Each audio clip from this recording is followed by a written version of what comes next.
What would you do if the person you loved sent you a message so disturbing, so graphic, so utterly chilling that you questioned everything you thought you knew about them?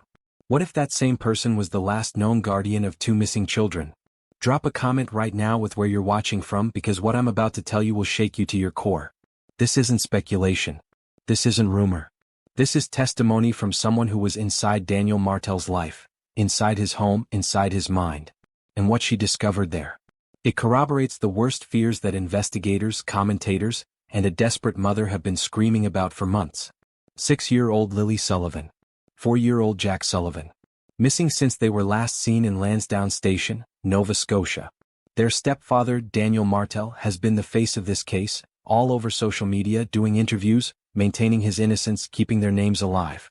But overnight, everything we thought we knew just got flipped on its head. Because Daniel's girlfriend just broke her silence. And if you think you know this case, if you think you've heard it all, I need you to hit that subscribe button right now, because you haven't heard anything yet.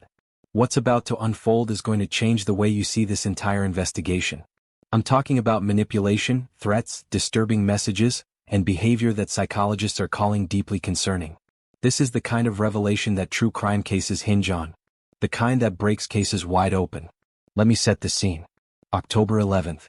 A psychological analysis show called The DT Show goes live. The host, DT, and clinical psychologist Dr. Vona are discussing the psychology of Daniel Martel. Standard stuff, right? Character analysis, behavioral patterns, the usual deep dive into someone at the center of a missing persons case. But then, 22 minutes in, something happens. DT brings up Daniel's girlfriend.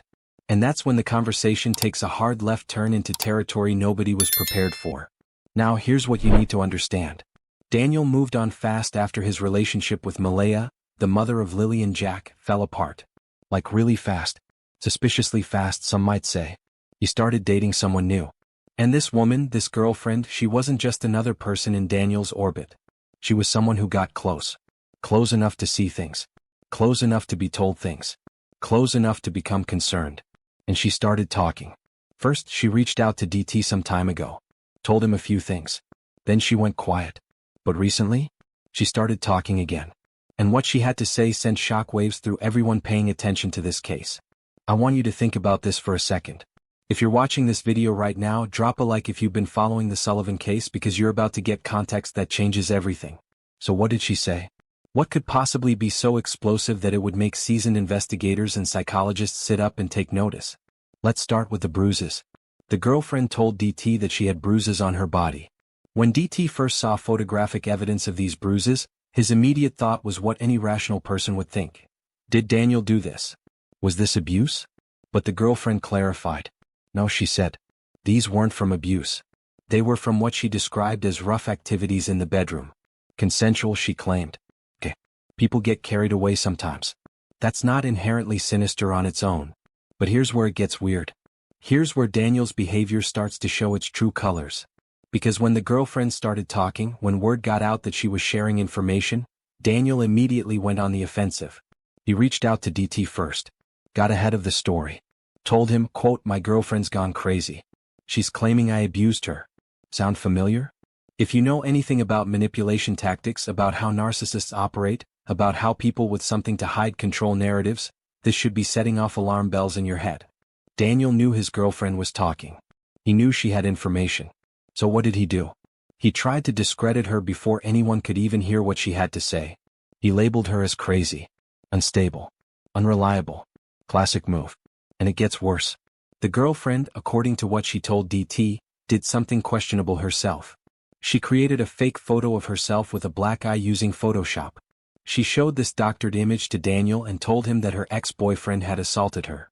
Why would she do this? According to her, it was a test. She wanted to see how Daniel would react. She wanted to get him to open up, to see if he would reveal something about himself, about his own capacity for violence, about his own history. Now, was that manipulative on her part? Absolutely. Was it ethical? Debatable. But here's the thing, and I want you to really hear this.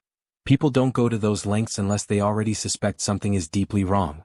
You don't Photoshop a black eye onto your own face to test your boyfriend's reaction unless you have reason to believe your boyfriend might be dangerous. Think about that. Comment below if you think her actions were justified or if she crossed a line, because this is the kind of moral gray area that true crime forces us to confront. And Daniel's response? It tells us everything we need to know. When the girlfriend eventually broke up with Daniel, reportedly because she discovered he was talking to other women, Daniel didn't take it well. He didn't just accept the breakup and move on. No. According to the girlfriend, Daniel got angry. And when Daniel gets angry, he doesn't yell. He doesn't argue. He threatens. He threatened to call Child Protective Services on her. Let that sink in. The girlfriend has a child.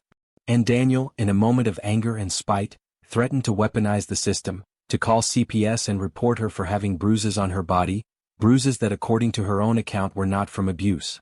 He tried to use her child as leverage.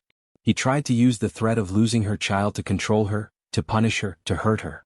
DT himself called this behavior childlike. But let's be real. This isn't childlike. Children throw tantrums.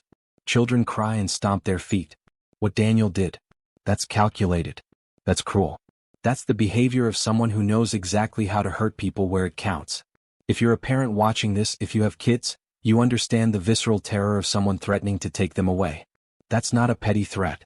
That's psychological warfare. And it raises a horrifying question. If Daniel was willing to use a child, to threaten a child's safety and well-being as a weapon against his girlfriend, what was he willing to do in his relationship with Malehya? What kind of threats did he make to her? What kind of control did he exert over her? What kind of fear did he instill in her? Because here's the thing. Malehya left. Malehya, the biological mother of Lilly and Jack, left those children with Daniel and disappeared. And for months people have been asking why. Why would a mother leave her children? Why would she run? Why would she go silent? But now, with this girlfriend's testimony, we're starting to understand. We're starting to see a pattern. We're starting to piece together a picture of who Daniel Martel really is behind the cameras, behind the social media posts, behind the grieving stepfather persona he's been projecting to the world. Malehya sent text messages to someone named Belinda. In those messages she said things about Daniel. Disturbing things.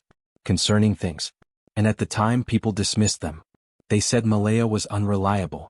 They said she had her own issues. They said she was just trying to deflect blame.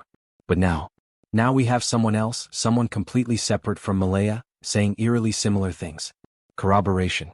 That's what this is. Independent corroboration of Malehya's claims. And that changes everything. Let me ask you something. Have you ever known someone who seemed perfectly normal on the surface but gave you a gut feeling that something was off? Have you ever ignored that feeling only to find out later that you were right? Drop a comment with your story because I want to hear it. I want to know if you've experienced this kind of unsettling realization, because that's exactly what's happening here. People who defended Daniel, people who believed him, people who thought Malehya was the problem, they're starting to see the cracks in his facade. Dr. Vona, the psychologist on the DT show, she was visibly concerned during this conversation. She has a PhD. She worked in psychology for over 20 years, specializing in domestic violence, in behavioral patterns, in exactly this kind of situation. And she said on record that Daniel's behavior is deeply disturbing. She didn't mince words. She didn't soften it. She said disturbing. DT, on the other hand, seemed more dismissive. He threw around phrases like woman scorned. He seemed to be sticking up for Daniel, trying to give him the benefit of the doubt. But Dr. Vona wasn't having it. And honestly, she's right. This isn't about a woman scorned. This isn't about a bitter ex spreading lies. This is about a pattern of behavior that suggests someone is capable of manipulation, control, and potential violence. And then there's the text messages. Oh, the text messages. According to the girlfriend, Daniel sent her messages that were graphic, disturbing. Messages that talked about doing things to her, violent things, non-consensual things, things that rhyme with grape if you catch my drift. Now, I haven't seen these messages myself. Nobody's published them publicly, and for good reason. But multiple people who have seen them have described them as over the line. Way over the line. Dr. Vona said it plainly. That kind of language, that kind of content, it's not normal. It's not harmless dirty talk. It's a red flag. A massive, waving, impossible to ignore red flag. Because here's what we know about people who talk like that, who fantasize like that, who communicate like that. They often act on it. Not always, but often enough that it should scare us. If you're still watching, thank you. Seriously. Thank you for sticking with this because I know it's heavy. I know it's dark. But these stories matter. Lilly and Jack matter. And understanding who Daniel Martel really is might be the key to finding out what happened to them. So if this case is affecting you, if you want to see justice for these kids, hit that subscribe button. Let's make sure their story doesn't get forgotten. Now let's talk about Daniel's pattern of getting ahead of stories. Because this is something he's been doing since day one. Daniel is extremely online. He monitors social media constantly. He reads every comment, every post, every theory. And whenever something crops up that could make him look bad, he addresses it immediately. He gets in front of it. He controls the narrative before anyone else can. When rumors started swirling about his girlfriend, what did he do? He messaged DT first. He said she was crazy. He said she was lying. He framed the story before she could tell her side. That's not the behavior of someone with nothing to hide. That's the behavior of someone who's afraid of what the truth might reveal. And it's worked for him at least partially. Because there are still people who believe Daniel. There are still people who think he's just a grieving stepfather who's been unfairly vilified. There are still people who see him as the victim in all of this. But with every new revelation, that number is shrinking. With every new piece of information that comes out, more people are starting to see what some of us have been saying all along. Daniel Martel is not who he pretends to be. I've said before that this case reminds me of the Summer Wells case. Daniel is the Canadian version of Don Wells, Summer's father, who has also been at the center of controversy, suspicion, and behavioral red flags. And I stand by that comparison even more now. Because just like Don, Daniel has a way of making everything about him. Just like Don, Daniel has a history that doesn't quite add up. Just like Don, Daniel has people close to him coming forward with disturbing claims. And just like in the Summer Wells case, there are 2 children who are missing, and the adults who were supposed to protect them are the ones under the most scrutiny. So where does that leave us? What do we do with this information? First, we acknowledge that the Royal Canadian Mounted Police, the RCMP, they're aware of what the girlfriend has said. They've been working this case hard. They've been investigating Daniel thoroughly. And now we know why. They've had concerns about him from the beginning. They've been digging into his background, his relationships, his behavior. And with this new testimony, they have even more reason to focus on him. But here's the problem. Knowing someone is suspicious and proving they committed a crime are 2 very different things. The RCMP can't arrest Daniel just because his girlfriend says he sent her disturbing texts. They can't charge him just because he threatened to call CPS on her. They need evidence. They need proof. They need something concrete that connects him to the disappearance of Lilly and Jack. And that's where we are right now. We're in this agonizing limbo where we know something is wrong, where we have testimony that paints Daniel in an incredibly dark light, but we don't have the smoking gun. We don't have the definitive proof that would allow investigators to make an arrest. But this girlfriend coming forward? This is huge. This is the kind of testimony that can shift an investigation. This is the kind of information that can lead to new avenues of inquiry, new questions to ask, new places to look. Because if Daniel was threatening his girlfriend, if he was sending her violent messages, if he was exhibiting controlling and manipulative behavior with her, then what was he doing with Malehya? What was he doing in that house with Lilly and Jack? Let me paint you a picture. Imagine you're Malehya. You're in a relationship with a man who, on the surface, seems okay. Maybe he's charming. Maybe he's helpful. Maybe he's good with your kids, at least in public. But behind closed doors, things are different. He's controlling. He's manipulative. He monitors everything you do. He threatens you when you don't fall in line. He makes you feel like you're losing your mind, like you're the problem, like you're the one who's crazy. That's called gaslighting. And it's one of the most insidious forms of psychological abuse there is. Because it doesn't leave bruises. It doesn't leave scars you can see. It leaves you doubting your own reality, your own sanity, your own worth. And maybe, just maybe, it gets so bad that you feel like you have no choice but to leave. Even if it means leaving your children behind. Even if it means looking like the worst mother in the world. Because you're so broken, so scared, so convinced that you can't protect them that leaving feels like the only option. I'm not saying that's definitely what happened. I'm not excusing Malehya's choices. But I am saying that this girlfriend's testimony gives us a window into what Malehya might have been dealing with. And it makes her actions, her text messages, her warnings about Daniel, a whole lot more believable. If you're someone who's been in an abusive relationship, if you understand what it's like to be manipulated and controlled and gaslit, leave a comment. Let people know they're not alone. Let people know that escaping isn't always simple, that sometimes it's messy and complicated and heartbreaking. Because that understanding, that empathy, it matters. It helps us see the full picture of what might have been happening in that house. Now, I know what some of you are thinking. You're thinking, okay, but even if Daniel is manipulative, even if he's controlling, even if he sent disturbing texts to his girlfriend, that doesn't mean he hurt Lilly and Jack. And you're right. It doesn't. Not definitively. But it does mean we need to be asking much harder questions about him. It does mean that the narrative of the grieving, innocent stepfather doesn't hold up anymore. It does mean that every statement he's made, every interview he's given, every social media post he's written, needs to be re-examined through this new lens. Because people who manipulate their partners, who threaten their partners, who send violent messages to their partners, they're statistically more likely to harm others. That's not speculation. That's backed by research. That's backed by decades of psychological study. Dr. Vona knows this. Investigators know this. And now you know this too. So as we close out this first part of the story, I want you to sit with this question. If Daniel was willing to threaten his girlfriend's child to control her, if he was willing to send her messages about violence and domination, if he was willing to try to destroy her credibility before she could even speak, what was he willing to do to Lilly and Jack? What was he willing to do to Malehya? And what is he still hiding? Before we move forward, I need you to do something. If this story is gripping you, if you want to see where this goes, if you want justice for Lilly and Jack, you need to subscribe. You need to hit that like button. You need to share this video. Because the more people who know about this case, the more pressure there is on investigators, the more likely it is that someone, somewhere, will come forward with the piece of information that finally breaks this wide open. So do it. Subscribe, like, share, and drop a comment with your theory. Do you think Daniel is responsible? Do you think Malehya knows more than she's saying? Do you think they were both involved? Tell me, because your voice matters. Your engagement matters. And together we can make sure Lilly and Jack are never forgotten. The girlfriend who knew too much has spoken. And what she's revealed is just the beginning. Stay with me. Because what comes next is even more disturbing. You ever notice how the most dangerous people are often the ones who seem the most normal? The ones who smile for the cameras, who say all the right things, who convince the world they're the victim. That's what we're dealing with here. And if you're just joining us now, if you skipped ahead or if someone sent you this link, go back. Go back and watch from the beginning, because you need the full context of what Daniel Martel's girlfriend revealed. You need to understand the foundation before we build on it. Because what I'm about to tell you is going to connect dots that investigators have been trying to connect for months. And those dots? They paint a picture that's absolutely chilling. Before we dive deeper, let me ask you this. Are you someone who trusts your gut? Are you someone who believes that when multiple people say the same thing about someone, there's probably truth to it?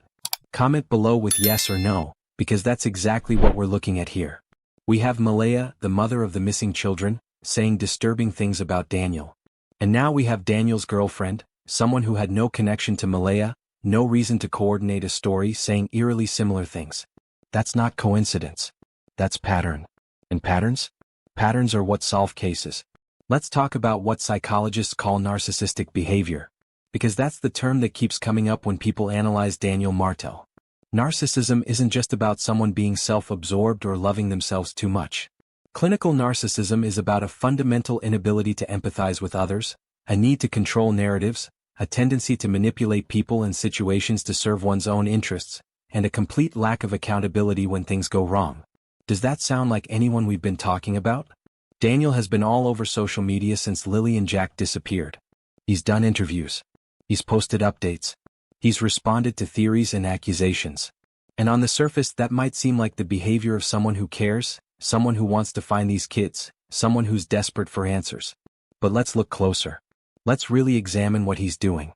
Every single time criticism comes up, Daniel addresses it immediately. Every single time someone questions his story, he's there with an explanation. Every single time a new detail emerges that could make him look bad, he's already gotten ahead of it with his own version of events. That's not transparency. That's narrative control. That's someone who's hyper-aware of how he's being perceived and is working overtime to manage that perception. Think about it. If you were genuinely innocent, if you had nothing to hide, would you be monitoring every single comment on every single social media post about your missing stepchildren? Would you be crafting responses to every theory, every accusation, every whisper? Or would you be focusing on, actually helping investigators? Actually cooperating fully without worrying about your public image? The girlfriend noticed this about Daniel. She noticed his obsession with how he was perceived. She noticed how he would twist situations, how he would get ahead of problems before they could fully materialize, how he would discredit anyone who might say something negative about him. She saw it firsthand. And it scared her. But here's what really gets me. Here's what should be setting off alarm bells for everyone. Daniel's response to being questioned, to being scrutinized, to being held accountable, is always the same. He attacks. He deflects. He plays the victim. When his girlfriend started talking, he didn't address her concerns. He didn't have an honest conversation. He didn't acknowledge that maybe, just maybe, his behavior had been problematic. No. He called her crazy. He tried to make her look unstable. He tried to destroy her credibility before anyone could even hear what she had to say. And he did the exact same thing to Malehya. When Malehya left, when she sent those text messages to Belinda warning her about Daniel, what was the response? People called her a bad mother. People called her unstable. People said she was on substances, that she was unreliable, that she couldn't be trusted.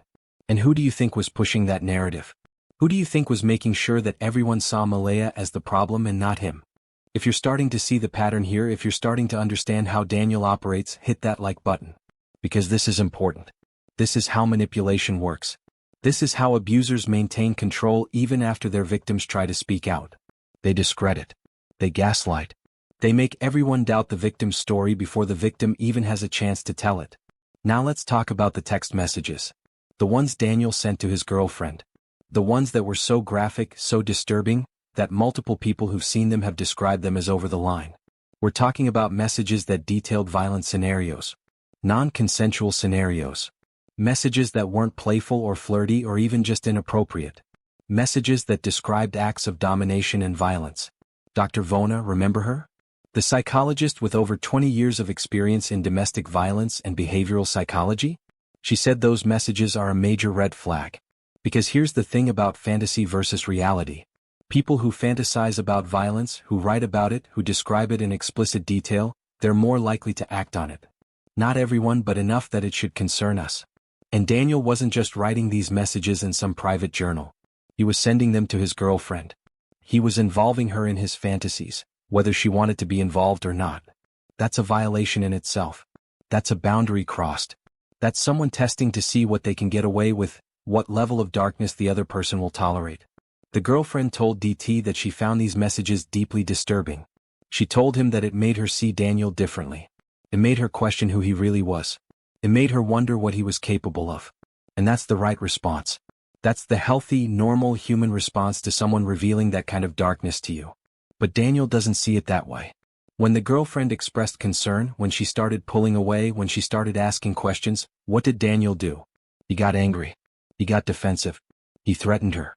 That's not the response of someone who's embarrassed about crossing a line. That's the response of someone who's angry they got caught. Someone who's angry that their mask slipped and someone saw underneath it. Let me ask you something. If someone you were dating sent you violent messages, messages about hurting you, messages about dominating you, how would you react? Would you laugh it off? Would you ignore it? Or would you get out? Comment your answer, because I think most people would recognize that as a massive warning sign. Most people would understand that's not normal. That's not okay. That's someone showing you exactly who they are, and you should believe them. The girlfriend believed him. She saw who Daniel really was. And she got out. She broke up with him. She put distance between herself and him. And that's when Daniel showed his true colors even more. Because when someone like Daniel loses control, when they can't manipulate anymore, when they can't keep someone under their thumb, they lash out. And Daniel's way of lashing out? Threatening to call CPS on the girlfriend because she had a child. Let's unpack that for a second. The girlfriend has a child. Daniel knows this. Daniel knows that for any parent, especially a mother, the idea of having your child taken away by the state is the most terrifying thing imaginable. It's a primal fear. It's a nightmare scenario. And Daniel weaponized that fear. He used it as a threat. He used her child, an innocent kid who had nothing to do with their relationship drama, as leverage to hurt her. What kind of person does that? What kind of person uses a child as a weapon? What kind of person thinks, I'm going to threaten to destroy your life by getting your kid taken away because you broke up with me? That's not just childish like DT said. That's sociopathic. That's someone who lacks basic human empathy. That's someone who doesn't see people as people, but as objects to be controlled and manipulated. And if Daniel was willing to do that to his girlfriend's child, a child he barely knew, what was he willing to do to Lilly and Jack? Children he lived with.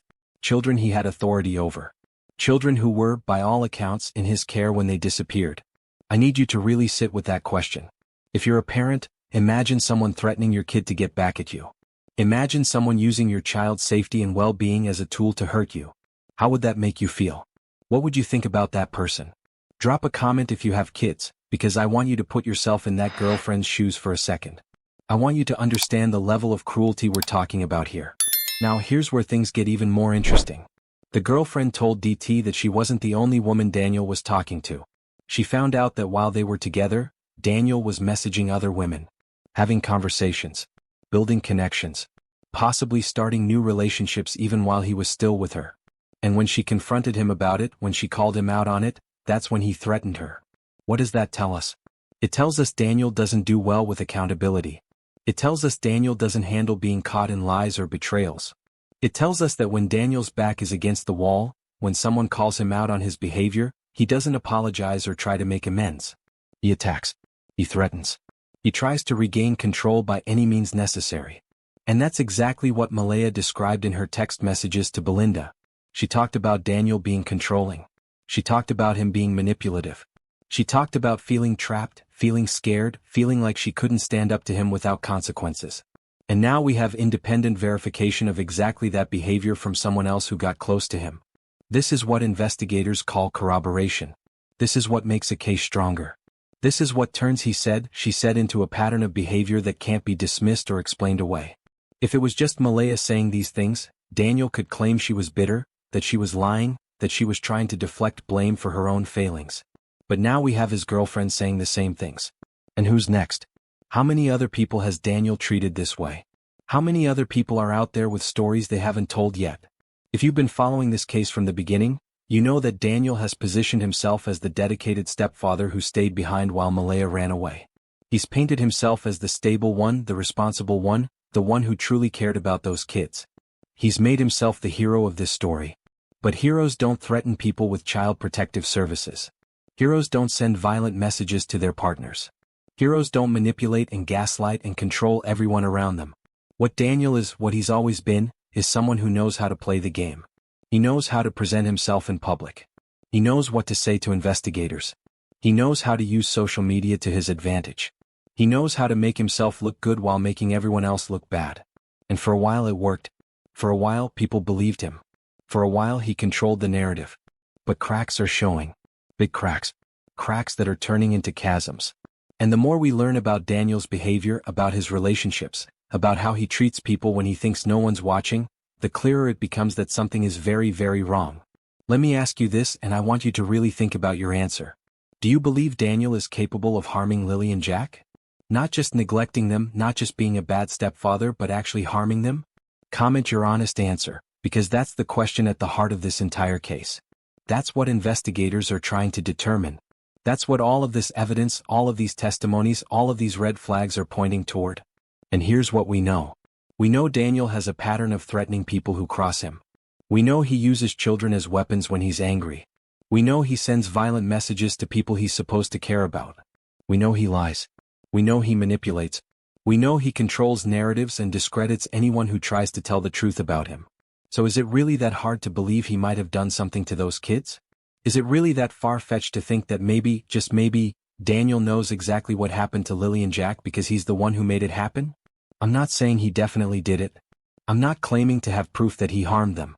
But I am saying that everything we're learning about him makes that possibility more and more plausible. And if investigators are looking at him as closely as we think they are, if they have access to all of these testimonies and messages and patterns of behavior, then they're probably asking themselves the same question. The RCMP has been working this case hard. They've been investigating Daniel from the beginning. They've been talking to people who know him, digging into his past, examining his relationships. And now they have testimony from his girlfriend. They have her account of his threats, his messages, his behavior. They have evidence of a pattern that aligns with everything Malehya said. But here's the frustrating part. Knowing someone is suspicious and having enough evidence to charge them with a crime are two different things. The RCMP can't arrest Daniel just because he's a bad boyfriend. They can't charge him just because he sends disturbing texts. They need something concrete. They need physical evidence. They need proof that he was involved in the disappearance of Lilly and Jack. And that's where we are. We're stuck in this maddening place where we have all of these red flags, all of these warning signs, all of this testimony about Daniel's character and behavior, but we don't have the smoking gun. We don't have the definitive proof that would allow authorities to act. But you know what? Cases break. They break when someone comes forward with that one crucial piece of information. They break when technology uncovers something investigators missed the first time around. They break when the person responsible makes a mistake, slips up, says something they shouldn't have said. And with cases like this, with this level of public attention, with this many people watching and analyzing and questioning, the pressure builds. The walls close in. And eventually the truth comes out. If you want to be part of that, if you want to help keep pressure on this case, if you want to make sure Lilly and Jack aren't forgotten, subscribe to this channel. Share this video. Get more eyes on this story. Because the more people who know, the more people who care, the harder it is for the truth to stay buried. So do it now. Subscribe, share, comment, be part of the solution. Now, let's talk about something that's been bothering me since this girlfriend came forward. Why did she stay as long as she did? Why didn't she leave the moment she saw those text messages? Why didn't she run the moment Daniel threatened her child? And before you judge her, before you say she should have known better, remember that leaving an abusive or controlling relationship is never as simple as it looks from the outside. Daniel is charming when he wants to be. He knows how to make people feel special. He knows how to apologize just enough to keep someone around. He knows how to promise change, to say it'll be different, to make excuses for his behavior. That's how manipulators work. They don't show you the monster on day one. They show you the prince. And by the time you realize the prince is actually a monster, you're already emotionally invested. You're already tangled up. You're already questioning whether you're the problem, whether you're overreacting, whether you're seeing things that aren't really there. That's gaslighting. That's psychological abuse. And it's exactly what Daniel appears to be an expert at. The girlfriend experienced it. Malehya experienced it. And I'd be willing to bet that if we talked to other people from Daniel's past, we'd hear similar stories. Because people like this don't just suddenly develop these behaviors. They have a history. They have a trail of damaged relationships and hurt people behind them. The girlfriend eventually got out. She saw enough, experienced enough, feared enough that she finally broke free. And now she's talking. She's sharing what she knows. She's adding her voice to the growing chorus of people saying that Daniel Martel is not who he pretends to be. And that takes courage. That takes strength. Because she knows Daniel will try to destroy her credibility. She knows he'll call her crazy just like he called Malehya crazy. She knows there will be people who don't believe her, who think she's just a scorned ex trying to get revenge. But she's doing it anyway. Because maybe, just maybe, what she knows could help find Lilly and Jack. Maybe what she experienced could be the key that unlocks this entire case. Maybe her testimony is the piece of the puzzle that finally makes everything click into place. And that matters more than protecting herself from Daniel's retaliation. That matters more than worrying about what people will think. Those kids matter more. If you're someone who's ever spoken up about abuse, who's ever told your story despite knowing you'd be doubted or attacked, leave a comment. Share your strength with others who might be struggling to find their voice. Because that's what this is about. It's about believing people when they tell us someone hurt them. It's about taking threats seriously. It's about not dismissing red flags just because someone seems nice in public. Let me take you back to something I mentioned earlier. Daniel's obsession with getting ahead of stories, with controlling narratives, with monitoring what people are saying about him online. That's not normal behavior. That's not what innocent people do. Innocent people focus on cooperating with investigators. Innocent people focus on doing everything they can to help find missing children. Innocent people don't spend their time crafting social media responses and managing their public image. But Daniel does. Daniel has been hyper-focused on his reputation from day one. And every time something comes up that could damage that reputation, he's there immediately with an explanation, with a deflection, with an attack on whoever raised the concern. That's the behavior of someone who's hiding something. That's the behavior of someone who's terrified the truth will come out. Think about it from an investigator's perspective. If you're the RCMP and you're watching Daniel's behavior, watching how he responds to scrutiny, watching how he treats people who question him, what conclusion would you draw? Would you think, oh, this is just a grieving stepfather trying to defend himself? Or would you think, this is someone who's working very hard to control a narrative because he can't afford for the real story to emerge? I know what I think. And I think investigators know it too. That's why they've been focusing on him. That's why they've been digging so deep into his background, his relationships, his movements. Because everything about his behavior screams guilty conscience. Everything about how he's handled this case suggests he knows more than he's saying. Now here's something else that's been nagging at me. Daniel moved on incredibly fast after Malehya left. Like, suspiciously fast. He started dating his girlfriend almost immediately. And that raises questions. If you truly cared about your missing stepchildren, if you were truly devastated by their disappearance, if you were truly focused on finding them, would you have the emotional energy to start a new relationship? Would that even be on your radar? Or would starting a new relationship be a way to appear normal? A way to show everyone that you're moving on with your life, that you're not a suspect, that you're just a regular guy dealing with a tragedy? Would it be part of the performance? Part of the act? I'm not saying people can't find comfort in new relationships after trauma.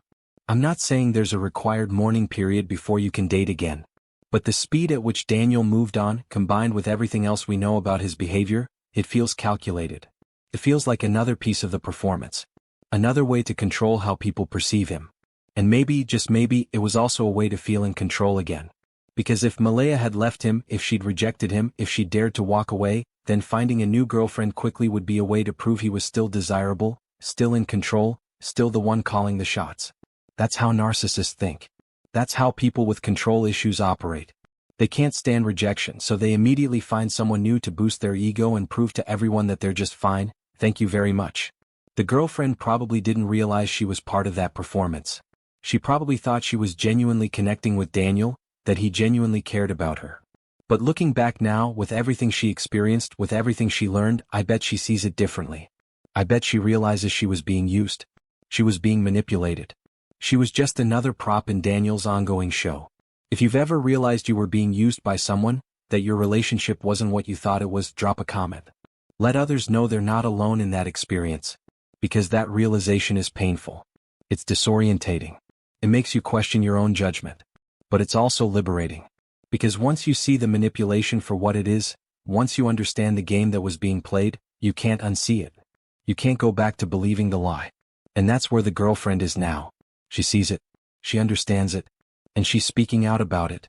Even knowing Daniel will try to destroy her for it. Even knowing some people won't believe her. Even knowing it'll make her life harder. She's doing it anyway. Because it's the right thing to do. Because those kids deserve the truth. Because Malehya deserves to be believed. Speaking of Malehya, let's talk about those text messages she sent to Belinda. The ones where she warned about Daniel. The ones where she said things about him that made people question her sanity, her motives, her reliability. What exactly did she say? Well, she talked about Daniel being dangerous. She talked about feeling unsafe. She talked about needing to get away from him. And people dismissed it. They said she was being dramatic. They said she was making excuses for abandoning her children.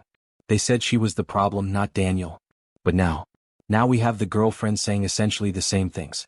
Now we have someone else who felt unsafe around Daniel. Someone else who saw his capacity for threats and manipulation. Someone else who recognized the danger he posed. That's not two unstable women making things up. That's two separate people who both experienced the same darkness in Daniel and both tried to warn others about it. That's corroboration. That's validation. That's proof that Malehya wasn't crazy or lying or being dramatic. She was telling the truth. She was trying to warn people. She was trying to make someone understand that Daniel was dangerous. And nobody listened. Everybody dismissed her. Everybody blamed her for leaving her kids instead of asking why she felt she had to leave in the first place. How many times does this happen? How many times do we ignore women when they tell us they're being abused, threatened, or controlled? How many times do we blame victims instead of holding abusers accountable? How many times do we dismiss concerns as drama or exaggeration until it's too late? Comment if you've ever tried to warn someone about another person and been ignored. Comment if you've ever told people something was wrong and been called crazy for it. Because that's what happened to Malehya. And it's what would have happened to the girlfriend too if she hadn't had proof, if she hadn't had those text messages, if she hadn't documented what Daniel did. Here's what I want you to understand. This isn't just about Lilly and Jack anymore. I mean, it is. They're the heart of this. They're the reason we're all here, the reason we're digging into this case, the reason we care so much. But it's also about recognizing patterns of abuse and manipulation before they escalate. It's about believing people when they tell us someone is dangerous. It's about holding people accountable for threatening behavior, not waiting until something terrible happens to take it seriously. Daniel threatened his girlfriend's child. That should have consequences. Daniel sent violent messages to his girlfriend. That should have consequences. Daniel tried to destroy the credibility of women who spoke out about him. That should have consequences. But so far, Daniel is still free. Still online. Still controlling narratives and playing the victim and acting like he's the one being persecuted. And meanwhile, Lilly and Jack are still missing. Still gone. Still out there somewhere or worse. And their mother is still being vilified. Still being called a bad parent. Still being blamed for a situation that she may have been desperately trying to escape. That's not justice. That's not right. That's not how this should work. Before we move on to the final part of this story, I need you to do something. If this is affecting you, if you're angry about how Malehya was treated, if you're disturbed by Daniel's behavior, if you want to see justice for these kids, you need to engage with this content. You need to like this video. You need to subscribe to this channel. You need to share this with everyone you know who follows true crime cases. Because engagement matters. Views matter. Attention matters. The more people watching, the more pressure on investigators, the more likely someone comes forward with information that could break this case wide open. So do it now. Hit that like button. Click subscribe. Drop a comment with your theory, your feelings, your own experiences with people like Daniel. Tell me where you're watching from. Tell me if you've been following this case from the beginning or if this is your first time hearing about it. Tell me what you think happened to Lilly and Jack. Because your voice matters. Your engagement matters. And together we can keep this case alive until we get answers. The girlfriend who knew too much has given us a window into Daniel's true nature. And what we've seen through that window is terrifying. But there's more. There's always more. And in the final part of this story, we're going to put all the pieces together. We're going to look at the complete picture of who Daniel Martel is, what he's capable of, and what that means for Lilly and Jack. Stay with me. Because what comes next is going to bring everything into focus. And it's going to leave you with questions that demand answers. Here's a question that's going to haunt you. What if everyone saw the warning signs but nobody wanted to believe them? What if the truth was staring us all in the face from the very beginning, but it was easier to blame a troubled mother than to accept that a seemingly caring stepfather might be a monster? Drop a comment right now if you've been following this case since the start, because if you have, you know exactly what I'm talking about. You've watched this unfold in real time. You've seen the narrative shift. You've watched Daniel work his magic on public perception while people like Malehya and his girlfriend tried desperately to tell everyone who he really was. And now here we are. Armed with testimony from his girlfriend. Armed with text messages that reveal his capacity for violence and manipulation. Armed with a pattern of behavior that screams danger. Armed with everything we need to see Daniel Martel for who he truly is. So the question becomes, what do we do with this information? How do we make sense of it? And most importantly, what does it mean for Lilly and Jack? Let's start by laying out everything we know, piece by piece, fact by fact, testimony by testimony. Because when you see it all together, when you connect every dot, the picture that emerges is absolutely devastating. Daniel Martel was the stepfather of Lilly Sullivan, age 6, and Jack Sullivan, age 4, when they disappeared from Lansdowne Station, Nova Scotia. Their mother, Malehya, was in and out of their lives, struggling with her own issues, dealing with her own problems. By all accounts, Daniel stepped up. He took care of the kids. He presented himself as the stable parental figure. He was the one who stayed when Malehya left. He was the one who reported the children missing. He was the one who kept their names in the media, who did interviews, who maintained a social media presence focused on finding them. On the surface, that looks like dedication. On the surface, that looks like a man who cares. But we don't live on the surface anymore, do we? We've gone deep. We've seen underneath. And what's underneath is rotten. Daniel has a pattern of controlling behavior. We know this now. We know it from Malehya's testimony. We know it from his girlfriend's testimony. We know it from the way he handles criticism and manages his public image. He monitors everything. He responds to everything. He shapes every narrative to make himself look good and everyone else look bad. That's not normal. That's not innocent. That's calculated manipulation. Daniel has a pattern of threatening people when he doesn't get his way. When his girlfriend tried to leave him, he threatened to call CPS on her because she had bruises she claims were from consensual activities. He tried to use her child as a weapon against her. He tried to make her fear losing her kid just because she dared to walk away from him. What kind of person does that? What kind of person weaponizes a child's safety to control an adult? Someone who has no empathy. Someone who sees people as objects. Someone who will do whatever it takes to maintain control. Daniel sends violent, disturbing messages to romantic partners. We know this from his girlfriend's testimony. Messages about non-consensual acts. Messages about domination and violence. Messages that went way beyond normal intimacy or even rough fantasy. Messages that revealed something dark inside him, something that wanted to hurt, to control, to dominate.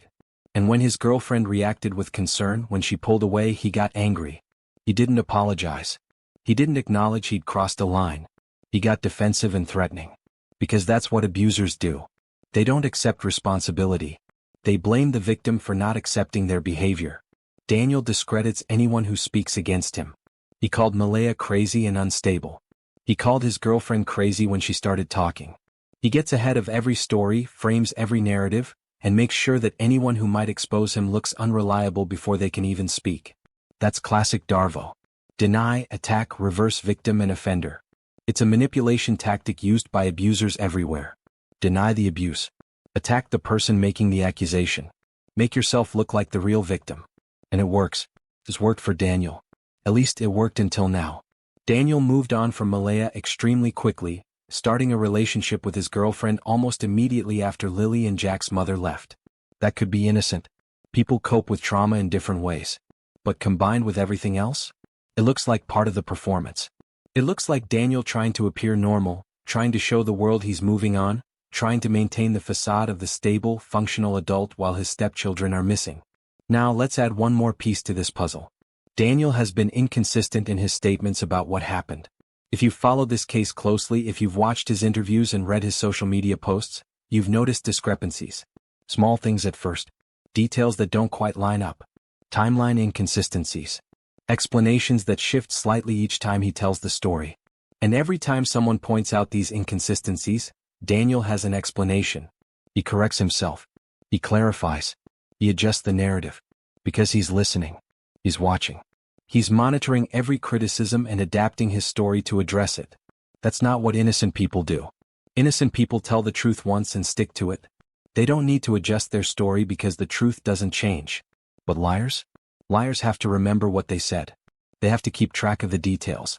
And sometimes they slip up. Sometimes they forget which version of the story they told to which person. And that's when the cracks show. Investigators see this. The RCMP sees this. They've been watching Daniel from the beginning, and they've been documenting every inconsistency, every adjustment, every time his story doesn't quite match up. They've been building a case, piece by piece, testimony by testimony. And now they have his girlfriend's statement. Now they have independent corroboration of his threatening behavior, his manipulative tendencies, his capacity for violence. Now they have another reason to look at him even harder. But here's the frustrating reality. Here's what keeps me up at night and probably keeps investigators up at night too. None of this proves Daniel hurt Lilly and Jack. None of this is a smoking gun. Being a bad boyfriend doesn't make you a child murderer. Sending disturbing texts doesn't prove you harmed your stepchildren. Threatening people with CPS doesn't mean you're responsible for their disappearance. All of this paints a picture of someone who's manipulative, controlling, potentially dangerous. But it doesn't definitively connect him to what happened to those kids. And that's where we're stuck. We have a suspect who looks guiltier every day. We have testimony that reveals his true character. We have patterns of behavior that scream danger. But we don't have physical evidence. We don't have a confession. We don't have proof. Not yet, anyway. So what do investigators do? They keep digging. They keep interviewing people. They keep analyzing Daniel's movements, his communications, his relationships. They keep looking for that one piece of evidence that will tie everything together. Because it's out there. It has to be. People don't just disappear without a trace. Evidence doesn't just vanish. Somewhere, somehow, there's something that will break this case wide open. Maybe it's digital evidence. Maybe Daniel sent a message, made a search, did something online that he didn't realize would be traceable. Maybe it's forensic evidence from the house, from his vehicle, from somewhere investigators haven't looked yet. Maybe it's witness testimony from someone who saw something but hasn't come forward yet because they didn't realize what they saw was important. Maybe it's his girlfriend remembering something Daniel said, some offhand comment that didn't seem significant at the time but now fits into the larger picture. Or maybe Daniel will slip up. Maybe he'll say something in an interview that contradicts previous statements. Maybe he'll get too confident, too comfortable, and reveal information he shouldn't know. Maybe the pressure will get to him and he'll make a mistake.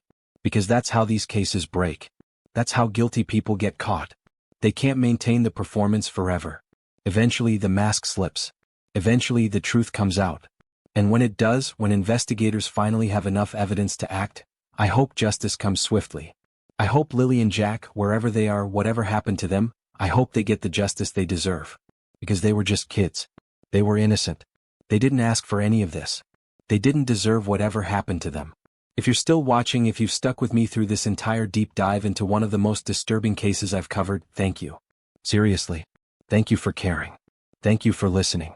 Thank you for being someone who gives a damn about two missing children and their desperate mother who tried to warn everyone but wasn't believed. If this case has affected you, hit that like button. Let me know you're here. Let me know you care. Let me know you want answers just as badly as I do. Now let's talk about Malehya for a minute. Because in all of this focus on Daniel, in all of these revelations about his behavior, we can't forget about her. We can't forget that she's been vilified from day one. She's been called a bad mother. She's been blamed for leaving her children. She's been accused of being the real problem while Daniel positioned himself as the hero. But what if Malehya wasn't the problem?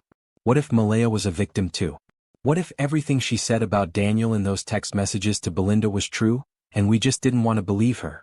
What if she left because she was terrified, because she felt like she had no choice, because Daniel had broken her down so completely that she couldn't see any other way out?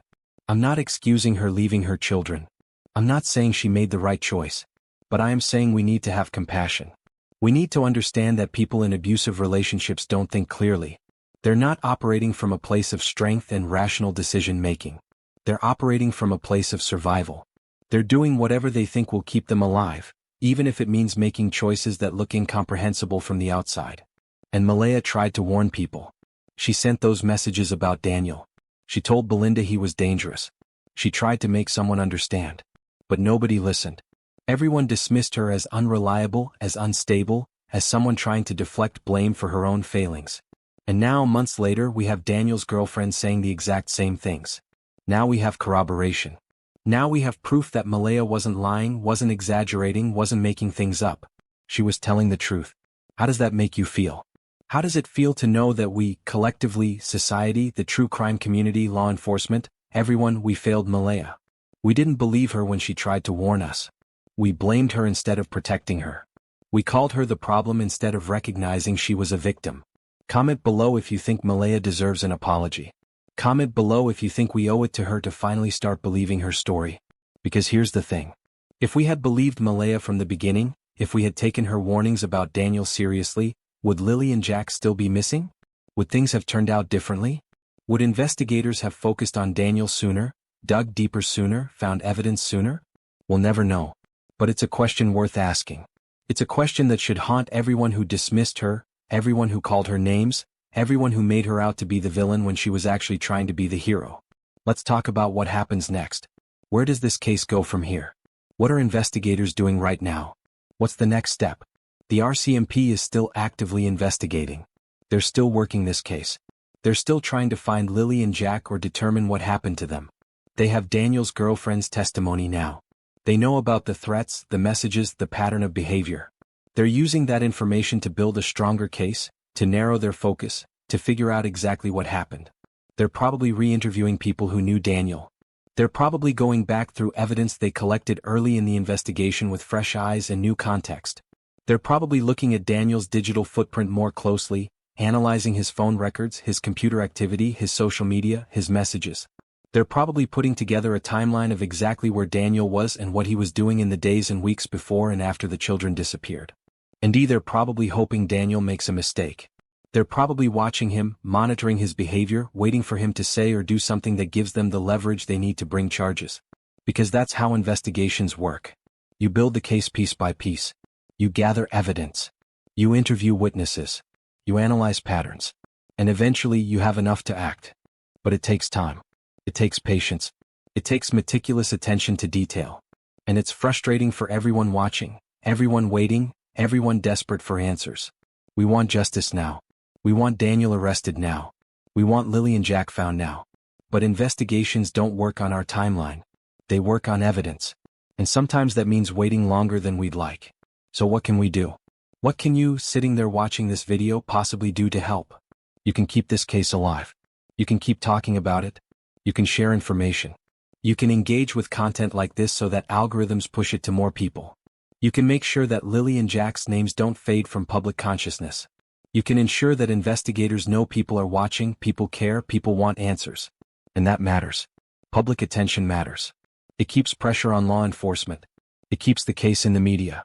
It increases the chances that someone with information will come forward. So if you haven't already, subscribe to this channel. Share this video. Leave a comment. Engage.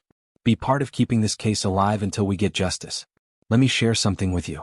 I've been covering true crime for years. I've seen cases solved. I've seen cases go cold. I've seen justice served and justice denied. And what I can tell you is this. The cases that get solved, the ones that see justice, they're almost always the ones where someone refused to let them die. Someone kept talking. Someone kept investigating. Someone kept pushing for answers. And eventually that persistence paid off. Summer Wells, the case I keep comparing this to, it's still unsolved. Dawn and Candace Wells, Summer's parents, they're still under scrutiny. Investigators still suspect them. The public still questions them. But there's no arrest. No resolution. No justice for Summer. And it's agonizing. It's frustrating. It feels hopeless sometimes. But people keep talking about it. People keep analyzing it. People keep hoping that eventually the truth will emerge. And the same is true here. The Sullivan case might take time. It might be months or even years before we get answers. But if we keep talking, if we keep caring, if we keep demanding justice, then eventually we will get it. Eventually the truth will come out. Eventually, Daniel's mask will slip completely, and everyone will see what people like Malehya and his girlfriend have been trying to tell us all along. He's dangerous. He's manipulative. And he knows what happened to Lilly and Jack. I can't prove that. Not definitively. Not in a court of law. But I can look at the pattern of behavior. I can consider the testimony from multiple independent sources. I can analyze his inconsistencies and his desperate need to control narratives. And I can reach a conclusion that feels undeniable. Daniel Martel is not the caring stepfather he pretends to be. Daniel Martel is someone who uses people, threatens people, manipulates people. And Daniel Martel is someone investigators need to focus on until they find the truth. Does that mean he definitely hurt Lilly and Jack? Not necessarily. Maybe he knows what happened but didn't do it himself. Maybe he was negligent and something terrible happened that he's been covering up. Maybe he sold them, gave them away, handed them off to someone else and has been lying about it ever since. Maybe he wasn't directly involved but knows who was and has been protecting them. There are scenarios where Daniel is guilty without being the one who physically harmed those children. But here's what I believe. I believe Daniel knows the truth. I believe he's been lying from the beginning. I believe Malehya was right to be afraid of him. I believe his girlfriend was right to get away from him. And I believe that if investigators keep digging, keep pushing, keep building their case, they will eventually prove it. They will eventually have enough evidence to bring charges. They will eventually get justice for Lilly and Jack.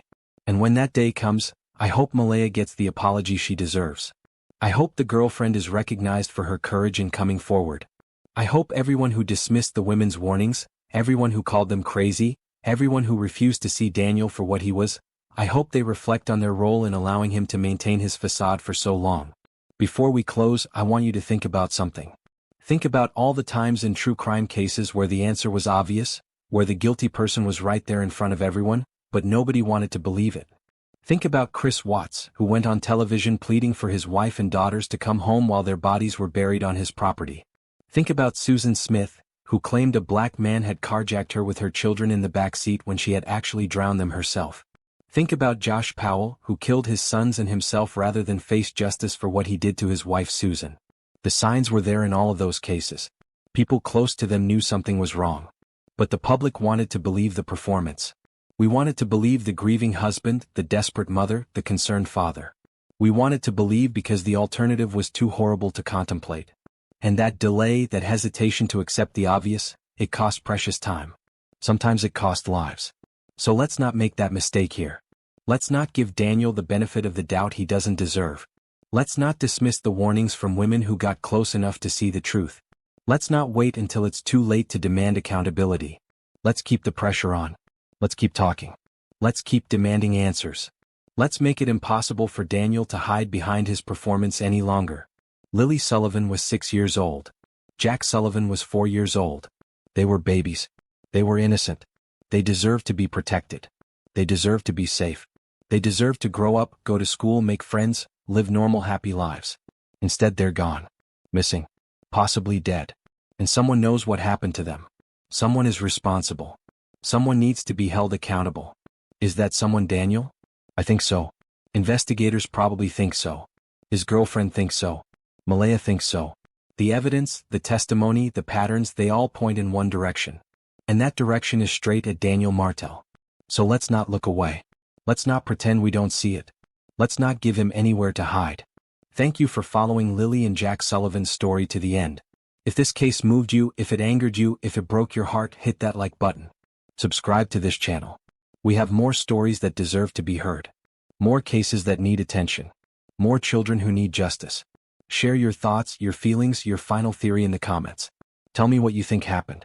Tell me if you believe Daniel is responsible. Tell me where you're watching from and whether you'll keep following this case. Because that's how we get justice. That's how we honor Lilly and Jack. That's how we make sure they're not forgotten. We keep talking. We keep caring. We keep demanding the truth. And eventually the truth will emerge. It always does. It has to. Because lies only last so long. Performances only hold up for so long. Eventually the mask falls. Eventually the monster underneath is revealed. And when that happens for Daniel Martel, when his final mask falls and everyone sees what Malehya and his girlfriend have been trying to show us, justice will finally be possible. Justice for Lilly. Justice for Jack. Justice for their mother who tried to warn us. Justice for everyone who's been hurt by Daniel's manipulation and lies. Let me leave you with one final thought. One final question that I want you to carry with you after this video ends. If you were Lilly or Jack, if you were a small child in a home with someone like Daniel, someone who threatens, manipulates, and fantasizes about violence, someone who uses children as weapons against adults, what would you hope the world would do for you? Would you hope people would look the other way? Would you hope people would give your abuser the benefit of the doubt? Would you hope people would dismiss the warnings from those who tried to speak up? Or would you hope that someone somewhere would see the truth? Would recognize the danger? Would refuse to stop demanding answers until you were found, until justice was served, until the person responsible was held accountable? I think we all know the answer to that question. And that's why we can't give up on Lilly and Jack. That's why we can't let this case fade into obscurity. That's why we have to keep talking, keep sharing, keep demanding that investigators get the resources and support they need to solve this case. Right now, as you're watching this video, there are investigators working on this case. There are people analyzing evidence, conducting interviews, following leads. There are forensic experts examining digital data. There are detectives going over timelines and statements looking for inconsistencies. The work is happening. The investigation is active. And every time we share this story, every time we keep Lilly and Jack's names in the public consciousness, we're supporting that work. We're reminding everyone that these children matter. That they deserve justice. That we won't forget them. So here's what I'm asking you to do. After this video ends, don't just scroll to the next one. Don't just move on to the next case, the next story, the next tragedy. Take a moment. Share this video on your social media. Send it to someone who cares about true crime. Post it in your true crime groups. Use whatever platform you have, however big or small, to amplify Lilly and Jack's story. Because you never know who might see it. You never know who might have information. You never know what small action might be the thing that finally breaks this case open. I've covered a lot of cases over the years. Some have been solved. Some remain mysteries. But the ones that haunt me, the ones that keep me up at night, are the cases involving children. Because children are the most vulnerable among us. They depend on adults to protect them, to keep them safe, to put their needs above everything else. And when the adults in their lives fail them, when the people who should protect them become the people they need protection from, it's a betrayal that cuts deeper than any other. Lilly was 6 years old. Think about what 6-year-olds are like. They're losing their baby teeth. They're learning to read. They're making friends at school. They're obsessed with cartoons and toys and playing outside. They still believe in magic. They still think adults have all the answers. They still trust the people who are supposed to take care of them. Jack was 4 years old. Still a baby, really? Still learning to express himself. Still figuring out the world.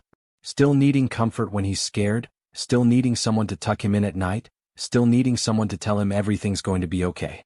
4-year-olds shouldn't have to worry about anything except what game to play next. They shouldn't have to be afraid. They shouldn't have to be in danger. They shouldn't have to disappear. But they did disappear. And someone knows why. Someone knows how.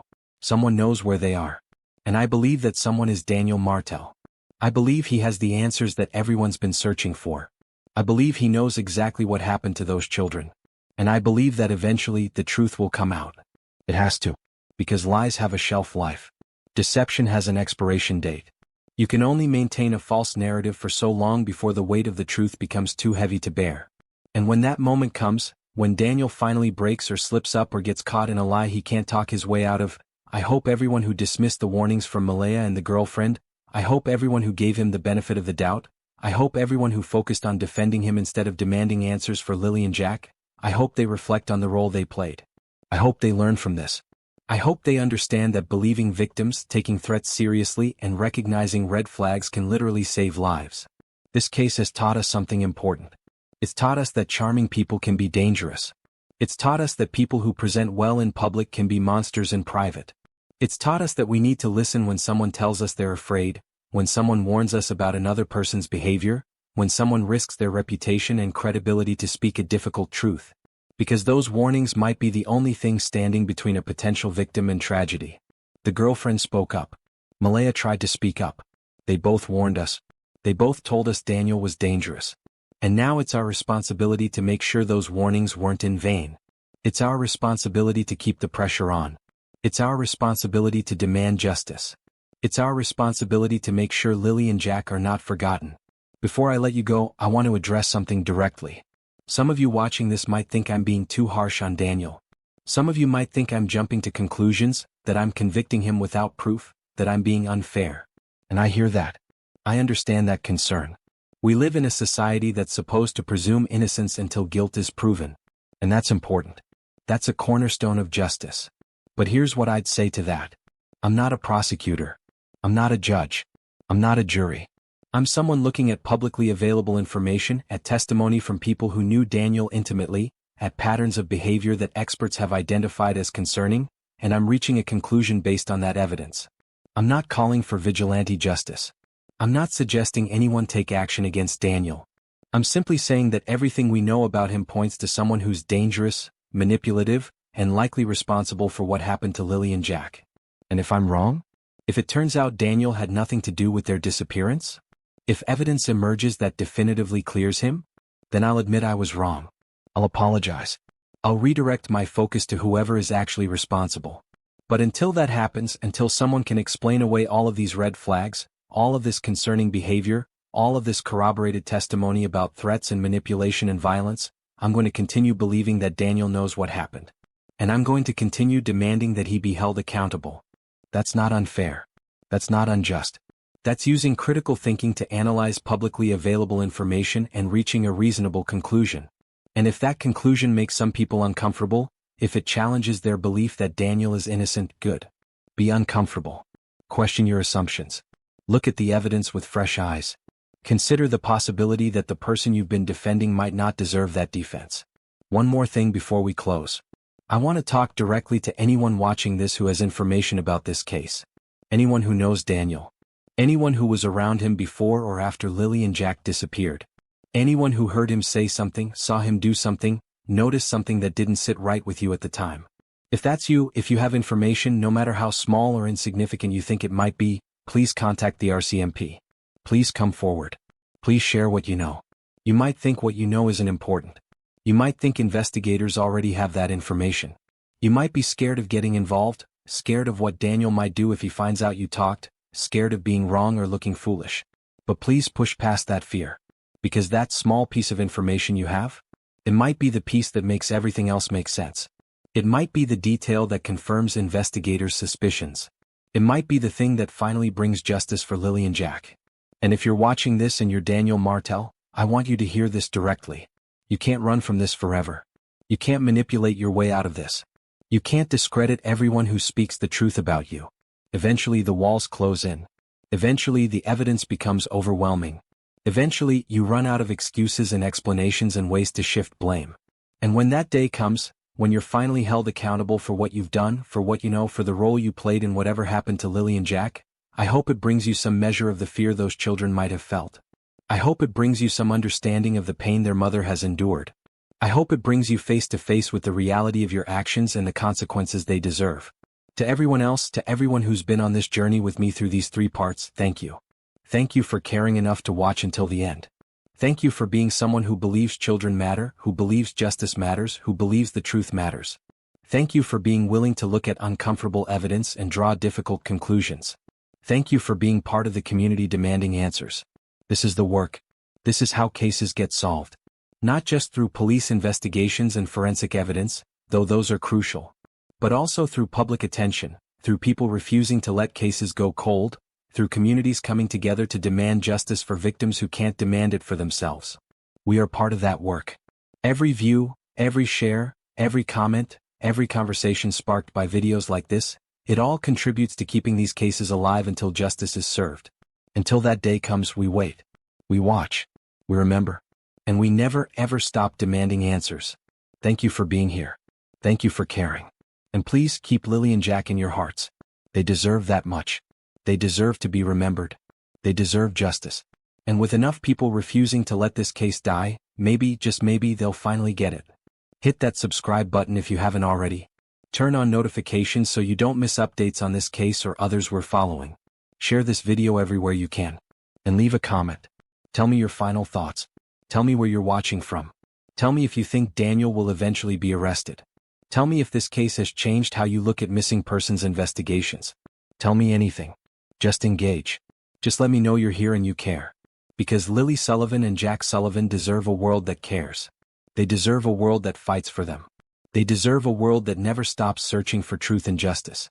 And together, that's exactly the world we're going to give them. Thank you for watching. Thank you for caring.